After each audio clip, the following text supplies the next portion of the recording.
महाराष्ट्र और झारखंड में जिस विधानसभा चुनाव की घोषणा की लोगों को इंतजार था वो दिन अब आ ही गया है। मंगलवार की शाम चुनाव आयोग की ओर से प्रेस कॉन्फ्रेंस करके इसकी जानकारी दी गई और अब 20 नवंबर को महाराष्ट्र में वोटिंग होगी और 23 नवंबर को इसके रिजल्ट आएंगे। वहीं झारखंड में 2 चरणों में चुनाव होगा, एक 13 अक्टूबर को और एक 20 अक्टूबर को। इसकी भी काउंटिंग 23 अक्टूबर को होगी।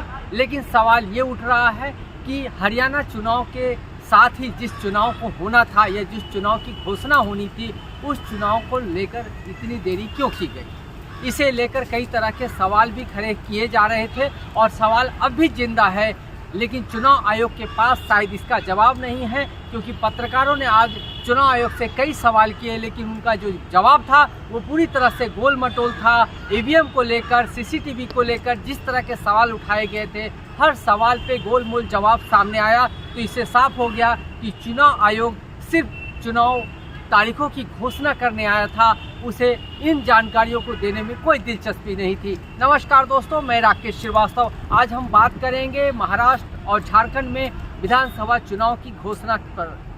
विधानसभा चुनाव की जो घोषणा हुई है उस घोषणा के साथ ही इन दोनों स्टेट में आचार संहिता लग गई है, यानी महाराष्ट्र के 288 सीटों पे और झारखंड के 81 सीटों पे विधानसभा के चुनाव होने हैं।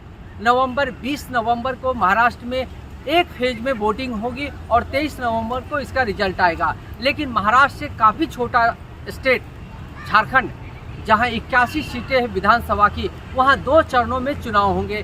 13 अक्टूबर को और 13 नवंबर को और 20 नवंबर को वोटिंग होगी और 23 तारीख को रिजल्ट की घोषणा की जाएगी। इसके साथ ही देश भर के 48 विधानसभा और 2 लोकसभा सीटों पे उपचुनाव की भी घोषणा की गई है, वो भी इन्हीं 2 तारीखों के बीच में होगी और उसका भी रिजल्ट 23 तारीख को आएगा। ये तो सामान्य तरह से चुनाव आयोग ने एक जानकारी दी है, लेकिन चुनाव आयोग ने इस दौरान कई तरह की बातें की जो कई तरह के सवाल भी खड़े करता है। उन्होंने कहा कि वीडियो रिकॉर्डिंग की व्यवस्था की जा रही है। आपने देखा कि हरियाणा विधानसभा चुनाव में किसी तरह की हिंसा नहीं हुई, शांतिपूर्ण ढंग से चुनाव हुआ और ये ऐतिहासिक चुनाव था। ऐतिहासिक चुनाव था ये निश्चित रूप से माना जा सकता है, लेकिन इसी चुनाव में कई जगह पर कई सीटों को लेकर जो सवाल खड़े किए गए उन सवालों का जवाब चुनाव आयोग नहीं दे पाया। खास करके कांग्रेस पार्टी की तरफ से जो सवाल उठाए गए थे कि तमाम तरह की जो सीटें हैं वहां पर काउंटिंग में देरी की गई, उसके आंकड़े छुपा कर रखे गए, कई जगह के जो सीसीटीवी कैमरे थे वो बंद पाए गए। इन तमाम सवालों के जवाब इस प्रेस कॉन्फ्रेंस में पत्रकारों ने भी पूछे, लेकिन पत्रकारों के इन सवालों का जो जवाब चुनाव आयोग ने दिया वो गोल मटोल था। ये कहने की बात थी, उन्होंने ये बात कह के इस बात को खारिज कर दिया कि विरोध करने वाले तो विरोध करते ही हैं और विरोध में बोलने के लिए हर वक्त रहता है और हर बार इस तरह की बातें सामने आती है। लेकिन सवाल ये उठ रहा है कि एक देश की एक प्रतिष्ठित पार्टी जो पुरानी पार्टी है और उसने चुनाव आयोग की व्यवस्था पे सवाल खड़े किए थे, उसने चुनाव में हुई धांधली की तरफ इशारा किया था, उसे लेकर चुनाव आयोग को जरूर खास रूप से ध्यान देना चाहिए था और उस पर एक गंभीरता से जवाब देने की जरूरत थी, जिसमें चुनाव आयोग लगता है कि चूक गई है। अब ये दूसरी तरफ चलते हैं कि आखिर विधानसभा चुनाव में इतनी देरी क्यों हुई है। 26 नवंबर को महाराष्ट्र विधानसभा का जो डेट है वो खत्म हो जाएगा। ऐसे में सवाल उठ रहा है कि जब हरियाणा और जम्मू कश्मीर के चुनाव की घोषणा हुई थी उसी समय महाराष्ट्र और झारखंड के विधानसभा चुनाव की घोषणा क्यों नहीं की गई। तो ऐसा कहा जा रहा है और तमाम तरह के सूत्र ये बताते हैं और जिस तरह का ट्रेंड रहा है पिछले 10 सालों में उससे ये पता चलता है कि हरियाणा चुनाव के रिजल्ट के बाद चुनाव आयोग को कहीं से इशारा मिलता है, उसके बाद वो चुनाव की घोषणा करते हैं। ऐसा भी कहा जाता है कि भारतीय जनता पार्टी के इशारे पे चुनाव आयोग ने पहले 2 विधानसभा चुनाव की घोषणा की थी, बाद में 2 विधानसभा चुनाव की घोषणा इसलिए की गई क्योंकि हरियाणा में रिजल्ट बेहतर रहा और उसके बाद ग्रीन सिग्नल मिलने के बाद चुनाव आयोग ने इसकी घोषणा कर दी है। क्योंकि जिस तरह से समय की कमी थी उस हिसाब से ये चारों स्टेट में चुनाव की घोषणा एक वक्त ही होनी चाहिए थी, लेकिन ऐसा नहीं किया गया। लेकिन अब चुनाव आयोग ने इसकी घोषणा की गई है और समय काफ़ी कम बचा है। इस बीच में फेस्टिवल का माहौल है, चुनाव प्रचार करने के लिए भी कम समय बचेंगे। ऐसे में सवाल उठ रहा है कि आखिर चुनाव आयोग निष्पक्षता के साथ काम कर रहा है या उसके ऊपर किसी का दबाव है।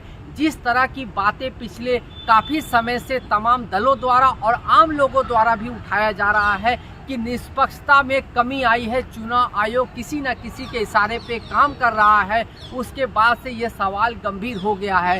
क्योंकि इससे पहले भी हमने देखा है कि जब महाराष्ट्र में शिवसेना पार्टी को तोड़ा गया, शरद पवार गुट को तोड़ा गया, उसके बाद जब सैंपल का मामला जो चुनाव चिन्ह है उसका मामला चुनाव आयोग पहुंचा था, उस समय भी चुनाव आयोग का जो फैसला था वो पक्षपातपूर्ण नज़र आ रहा था। ऐसा लग रहा था कि चुनाव आयोग किसी न किसी तरह से किसी बातों को प्रभावित होकर या किसी व्यक्ति विशेष या किसी पार्टी विशेष से प्रभावित होकर अपना जो ऑर्डर है या अपना निर्णय सुना रही है। तो ऐसे में सवाल उठना लाजमी है कि विधानसभा चुनाव को लेकर जो घोषणा की गई है उसमें सबसे बड़ा सवाल यह है कि महाराष्ट्र में जो 288 विधानसभा सीटों वाला स्टेट है वहाँ एक फेज में चुनाव की घोषणा की जाती है। झारखंड में जहाँ 81 विधानसभा सीटें हैं वहाँ 2 फेजों में चुनाव की घोषणा की जाती है।